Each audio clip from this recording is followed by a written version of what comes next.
Howdy friends, it's me again, semi-professional archaeologist and professional cult leader. And it is my great pleasure to welcome you back to another episode, I almost said awful archaeology, of Lost Lineage. I swear the next awful archaeology is coming, I'm scripting it now. Before we get started, I want to give a huge welcome to the massive influx of new subscribers that we've had in our community. As much as I hate short form content, I do know that it's kind of my bread and butter. So after getting countless requests to post my short form content onto YouTube, I finally started doing YouTube Shorts, and because of it, we have seen a growth of almost 100,000 subscribers in the last 5 days. I genuinely have no idea how to wrap my head around those numbers. That's insane even by TikTok standards. So in the off chance that this is the first time you've watched one of my long form videos, I would like to give you a warm welcome. And if you are a returning viewer, well then welcome back, and it's good to see you again. And thank you for dealing with my shorts. All right, that's enough sentimentality. Gianfranco, give us an epic intro and let's get right into it.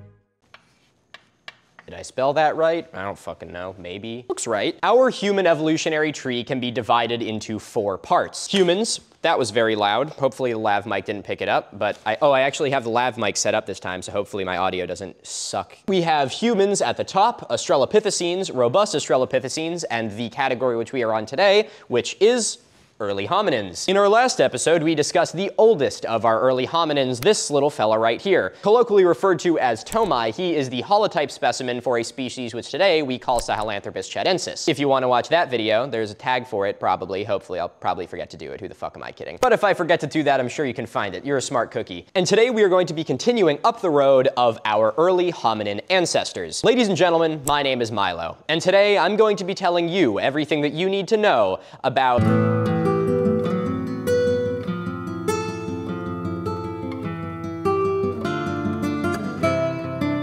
Orrorin tugenensis is one of the most mysterious but intriguing members of our human evolutionary tree. And it is the only member of the genus Orrorin, fun fact. The reason why Orrorin tugenensis is a mysterious and not very well understood human ancestor of ours is because there is so little of it. Almost everything that we know about O. tugenensis comes from a single dig. As the name would suggest, this dig took place around the Tugen Hills region of Kenya, which for those of you who know your geography is part of the Great Rift Valley, which is a bit of an evolutionary hotspot and one of the theorized locations of where humans migrated and evolved out of. It's also, I believe, slowly becoming an ocean because the Earth is separating there, I think. But citation needed on that. It's been a while since that geology class. Because of how ancient this landscape is, the Tugen Hills are full of a rich fossil history. Not only are there lacustrine or lake sediments, which have acted to preserve countless fossils over millions of years, but it is also an area that has had a lot of volcanic activity. So because of this, there's layers of lake sediments and ash sediments and all kinds of good shit. And these matrices or layers are not only good at preserving things, but also it means that you can date stuff really easily, which we're gonna get into later in this video. You mark my goddamn words. And the ash and lake sediments that are present in the Tugen Hills have preserved faunal assemblages dating back nearly 10 million years. In fact, the Tugen Hills actually has some of the oldest examples of old world mummies, of old world monkey fossils. Now, what is the difference between an old world monkey and a new world monkey, you may not ask? Well, I'm gonna not answer you anyway. Now, I'm going to do this assuming that you are sitting watching this video, as so many do, facing to the magnetic north. So if you want to find some new world monkeys, you can go that way. And if you want to find some old world monkeys, well, then you're just gonna have to go that way. That's because the old world monkeys are from Asia and from Africa, and new world monkeys are in like South America and shit. It's pretty easy to figure out. I actually don't know why I bothered explaining that. Let's move on. Now, as I previously mentioned, this part of Africa contains some of the oldest fossils of old world monkeys, meaning that it is a location that theoretically monkeys could have evolved out of, making it a very important place to look at when talking about human evolutionary history. And these ancient old world monkeys are referred to as Cercopithecidae. I think I'm saying that correctly, and I am only half confident that I actually spelled it correctly. And these ancient monkey fossils date back nearly 12 million years. Because of this 10+ million year history of monkey evolution, the Tugen Hills is a critical point to look at to understand how we evolved. And because of this, the Tugen Hills became the location for an archaeological dig by the KPE. The Kenya Paleontology Expedition, or KPE, was a dig which was led by Bridget Senut and Martin Pickford. And this expedition yielded 13 fossils, which make up everything that we know about Orrorin tugenensis. The remains of O. tugenensis that were discovered consist of 2 broken pieces of mandible, 3 broken pieces of femur, 1 piece of humerus, 2 finger bones, a handful of teeth, which I think most people prefer to have a mouthful of teeth, but a handful is good in a pinch as well. And last but not least, the most important and complete piece of Orrorin tugenensis ever discovered is a sample known as the most intact piece that we have of this species to date are 2 fossilized leg bones dubbed BAR 100300 and BAR 100200. Of these, 100200 is the most complete and has contributed the greatest amount of information in understanding how this ancient species lived. And this sample has been heavily studied since its discovery. Like seriously, there are some scientific papers on this that I came across while doing research for this video that are so full of graphs and informational charts about leg bones that it will practically put you into a temporary coma. Like, seriously, look at this. Does any of this make literally any sense? I don't think so. From this leg bone, anthropologists and archaeologists have been able to determine that Orrorin tugenensis was likely bipedal. In the world of human evolution and human origins, there are 2 major signs that you look for through skeletal analysis in order to determine the path to becoming human. And these 2 things are obviously bipedalism and encephalization. Encephalization is the process by which a brain will enlarge. And it's something that anthropologists will analyze ancient hominid skulls in order to see how our brain capacity has changed as we became human. The difficulty with Orrorin tugenensis is that we do not have a skull, and despite the fact that we have a few mandible pieces as well as teeth, we don't have nearly enough cranial information in order to infer the size and capacity of its brain. That being said, the amount of information that scientists were able to get out of this singular femur is pretty fucking unbelievable, and I really don't know how they did it. But that's probably because skeletal morphometrics is a field that I'm not very well versed in, so I guess I'm not too surprised by that. So you're also gonna have to bear with me as I try and explain this, because if there are any skeletal morphometrics people, I'm sure they'll be more than happy to elaborate on all of my shortcomings in the comments. So the femur of Orrorin tugenensis had a very small head and a wide proximal shaft. I didn't know any of this until I made this video. And the neck, the part that goes from the head to the shaft, is elongated in a front to back orientation. And now while those things all may just seem like gibberish and weird observations about something that has been dead for millions of years, they actually tell us a lot about how this creature walked. And the most important way that we can glean this information is not by really looking at the bone itself, but by trying to understand how that bone would have interacted with the pelvis. Again, would be really helpful if we had a pelvis, but we don't. Well,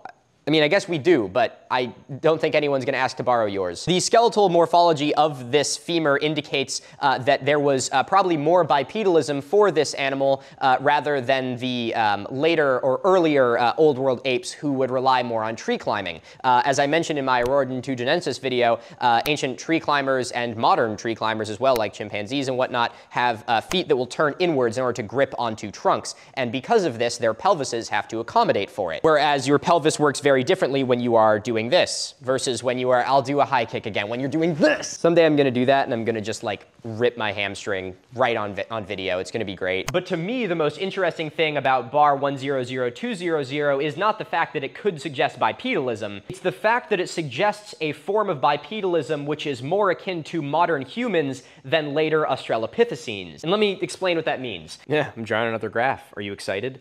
Because I sure as shit am.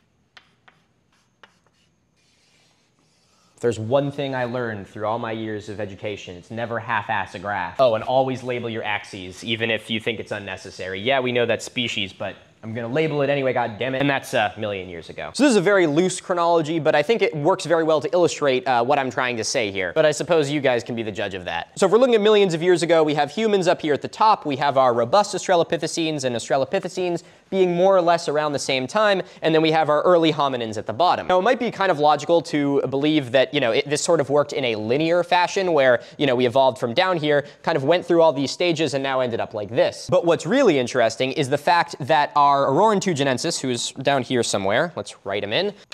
is that Orrorin tugenensis, which is all the way down here at the bottom, has a femur which is more akin to humans and later Australopithecines than it does to all of these. Now, this has been something which is heavily contested, debated, and is still being researched, but it could suggest that robust Australopithecines and Australopithecines were an evolutionary offshoot rather than a stage that we went through before arriving where we are now, which is a little bit difficult to wrap our heads around because we have so many examples of Australopithecines and robust Australopithecines because they're more recent, so there's more evidence of them, but there's a very good chance that we are not directly descendant from these guys and they're actually our cousins. Another potential theory is the fact that there may have been some, I hate using this word, but it's the only way in how to put it, is backwards evolution. You're never evolving backwards, you're just evolving in one way or another. But as I mentioned in my Sahelanthropus chadensis video, there is some suggestion that even that human evolutionary ancestor walked on two legs. Whether it was a habitual biped or not, we're not really sure, but because there's sort of this really old history of bipedalism, there is a chance that our ancestors actually fluctuated between bipedalism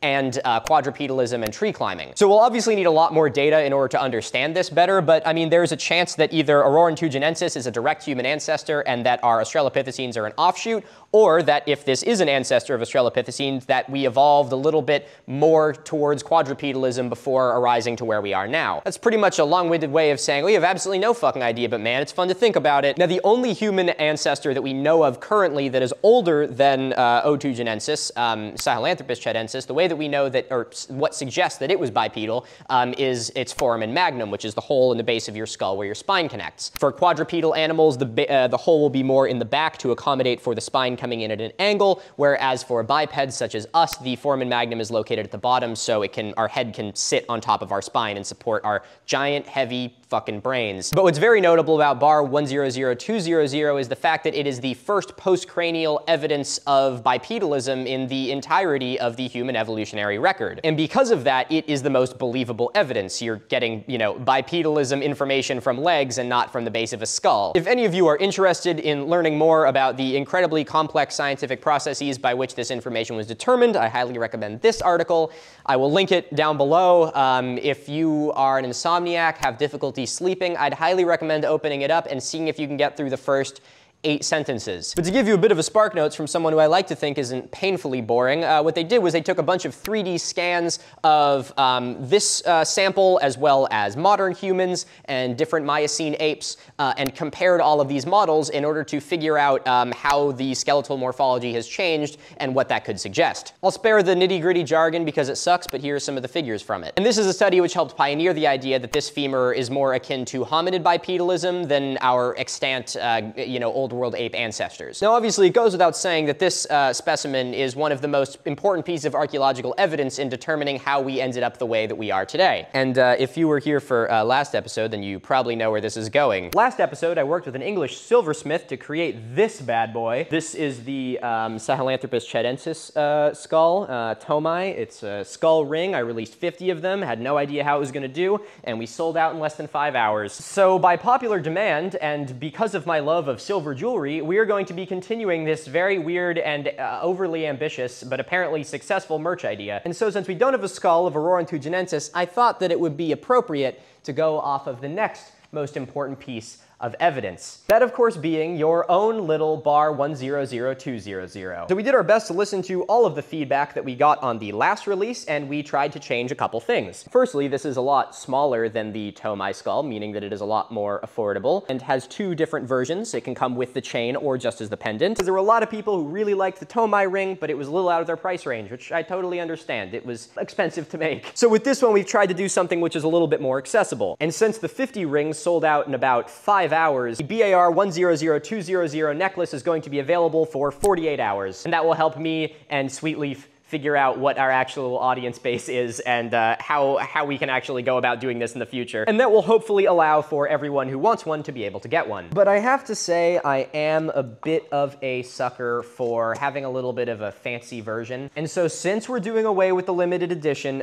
for the first 100 people who order one, you're going to get a little informational card, which I included with the Tomai skull, signed by yours truly. This was a nightmare. I had no idea how annoying it was to write my name 100 times in a row. But there you go. Now you can forge forge my signature and cash checks in my name. I don't know why I showed you the cardboard. Look at how nice that is. I'd like to give a huge thank you to Sweetleaf Jewelers for helping make this very weird dream a reality and helping me combine my love for silver jewelry with the world of archaeology and helping bring it to the masses. If you would like to grab the necklace or just the pendant, those will be live right now as you're seeing this, and the link to that will be in the description. They will be available for 48 hours, and after that, they will be gone forever. Again, I want to thank you guys so much for the support on this stuff. I am new to all of this and figuring out how merch works and YouTube works and how to market things that aren't really like shitty, because I don't want to put shitty products out into the world, but I also need to make money. So I appreciate you humoring me.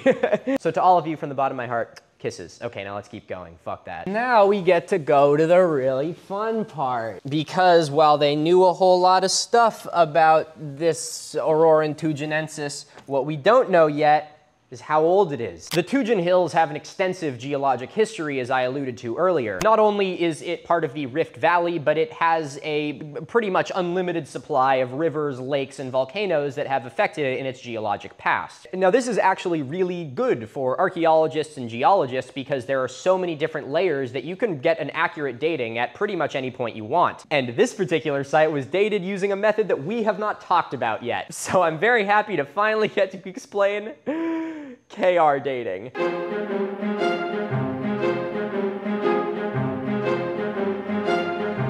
KR dating, or potassium argon dating, focuses on carbon. Kidding, of course it doesn't focus on carbon, it focuses on potassium and argon. If you watched my video on the Ceruti Mastodon, which I highly recommend you do because it's super interesting, it's a site that suggests that humans have been in North America almost 100,000 years longer than theorized, I talked about uranium disequilibrium dating, which is a mouthful, but I promise it's not as bad as it sounds.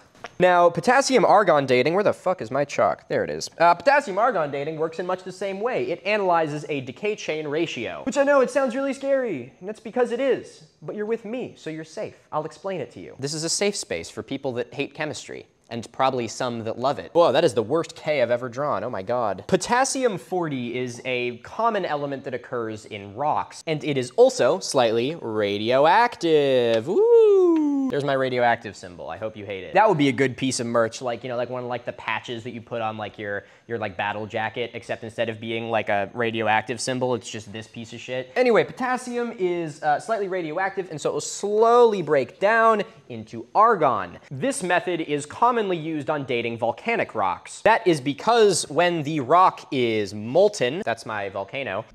Okay, my microphone died, so I'm now using a shotgun mic instead, so hopefully the audio quality isn't absolutely terrible. Okay, where was I? Volcanic rock. Potassium argon dating is commonly used to date volcanic rock. This is because when potassium is in liquid magma, freaking magma, it is in a gaseous state, meaning that the potassium can escape from the molten rock. However, when that rock then cools, it traps whatever gaseous potassium is left inside of it, as you can see here. Now, since the potassium cannot get out, over time, it will eventually begin to decay. And as this potassium decays, it will slowly decay into argon. So if you were to look inside of this rock with the right instrument, and you could figure out the ratio of potassium to argon, you could figure out how long it's been since the sample was formed, and by proxy figure out how old it is. We can use this method to date samples which were found in a depositional layer by just dating the surrounding material. For example, if there are fossils discovered within an ash layer, we know that the ash and the fossils were likely deposited around the same time. This is known as the law of stratigraphy, or the law of superposition, which suggests that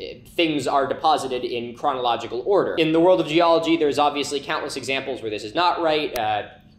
Ta-da! But by and large, that's how we will approach things in archaeology. And the decay speed of potassium is so slow that we can use it to date back an almost inconceivable amount of time. In fact, it is this very method that we have been able to figure out the age of the world, about 4.3 billion years. Meaning that this is a dating method which has such a long applicable time that it could date older than the planet itself. See, I told you that wasn't gonna be so bad. So now that we're all on the same page about KR dating, we can look at how it was used in this discovery. KR dating was used to date the depositional layer which Orrorin tugenensis was found in. This layer was known as the Lucchino Formation, and it was found to be about 6 million years old, which at the time of its discovery made Orrorin tugenensis our oldest ancestor. We now theorize that Sahelanthropus tchadensis is our oldest ancestor, but at the time, in the year 2000, this was a massive discovery. And it still is, because there are many archaeologists and anthropologists who will tell you that Orrorin tugenensis is our first true ancestor, and that Sahelanthropus tchadensis is more of an extant Miocene ape and not really a direct ancestor of ourselves. Jury's still out on that one, but we're working on it. What actually is interesting is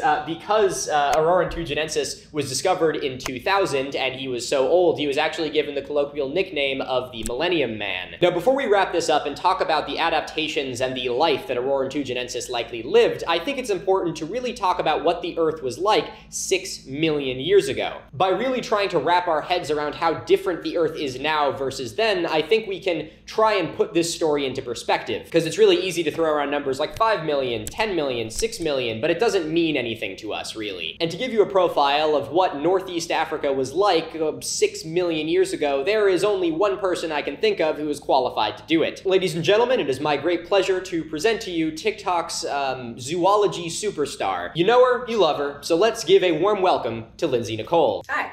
Like Milo mentioned, my name's Lindsay Nikole. I'm a zoologist that got really into paleoecology in college. I do lots of videos on extinct animals and modern animals and all that. I couldn't find a cool chalkboard like Milo has, but I did find a whiteboard wall. And we're just gonna get into it. Throughout the Miocene, the world was in general becoming cooler and drier. Africa and Eurasia became connected via plate tectonics, and that was great for diversity exchange between the two continents. Hold on, I need to write something.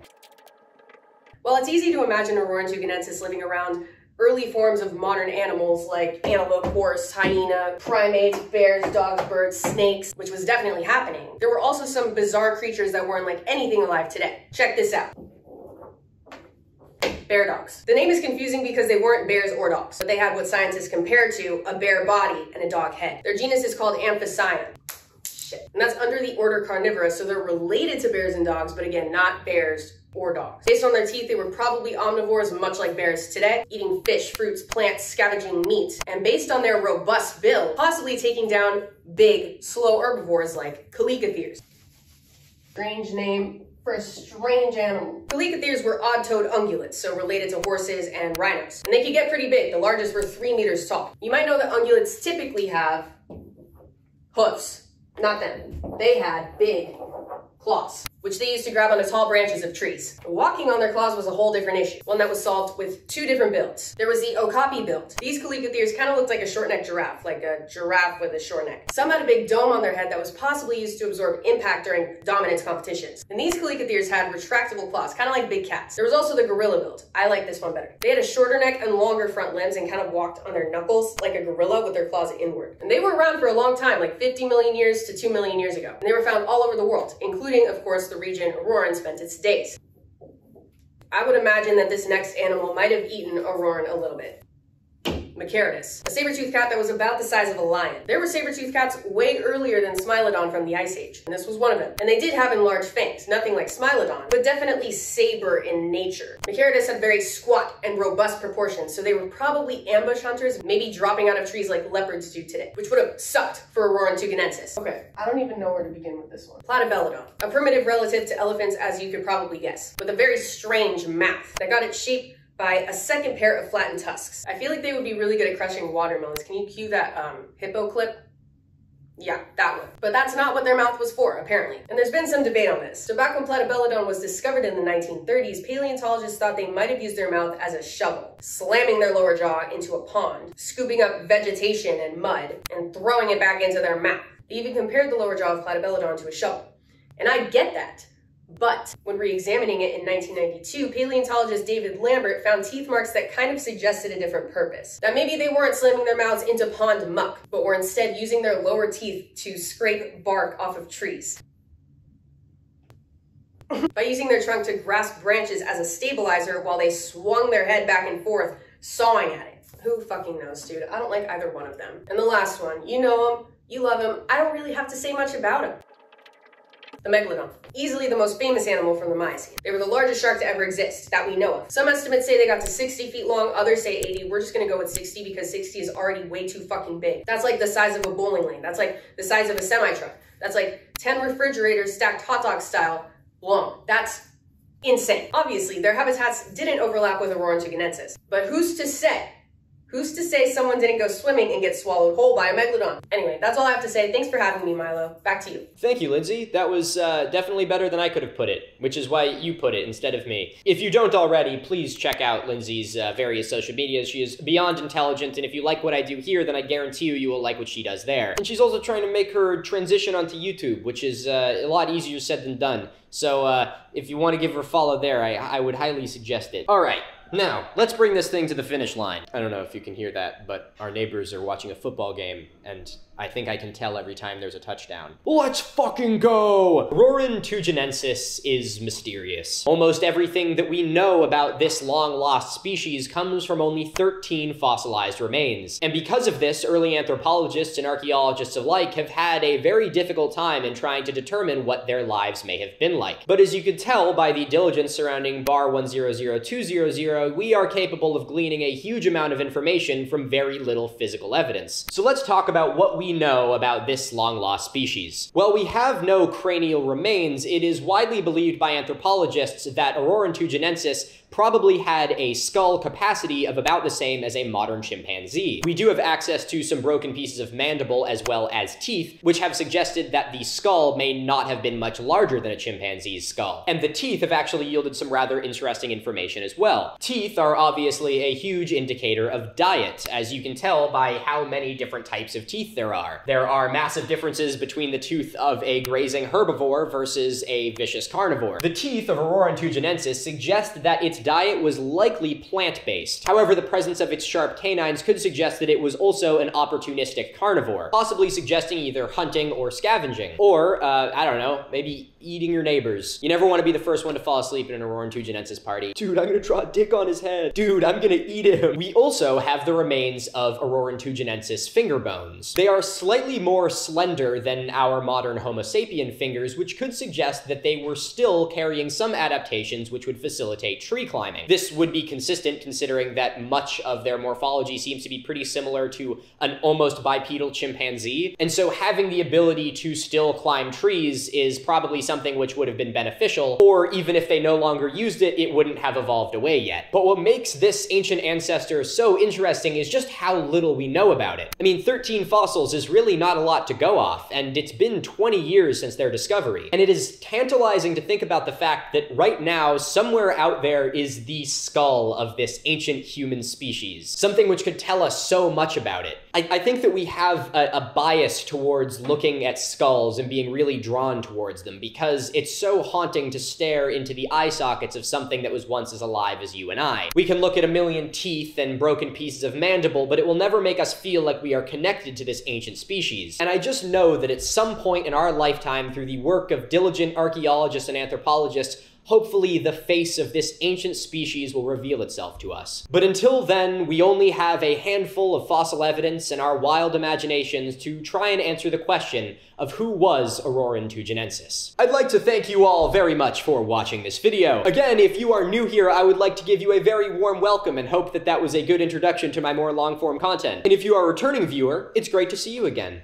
Kisses. I would like to extend a massive thank you to Sweetleaf Jewelers for helping breathe life into the story of Orrorin tugenensis and helping make all of it come alive a little bit more to us. If you would like to pick up your very own pendant, they are available in the description of this video. And Sweetleaf also makes a bunch of other like really dope skull rings and shit, so if you don't like what I do, I'm sure you'll like what they do. I would also love to give a massive thank you to Lindsay. Thank you for all of your help and your knowledge of paleoecology and paleozoology and lending it to this story to help give it a little bit more life. If you are interested in paleozoology and all that good stuff, I highly recommend you check out her content because she is a wealth of knowledge in it. And I'd like to thank my patrons for making this video possible. Patrons get early, ad-free access to all of my videos, and as of recently, for the higher tiers, you get access to outtake reels. Fucking touchdown, let's go! Which eventually I'll make a compilation to put on one of my channels somewhere, but for now they get access to all of it. If you would like to become a patron, link to that is in the description, and if you are a patron, all of your names are going to be in the credits of this video as a small token of my gratitude for helping make what I do here possible. Make sure to check me out on all these various social medias, check them out, it's great. It's the same handle for everything, so you really can't miss it. Remember to stay curious, stay inquisitive, and most importantly, magma. Freaking magma.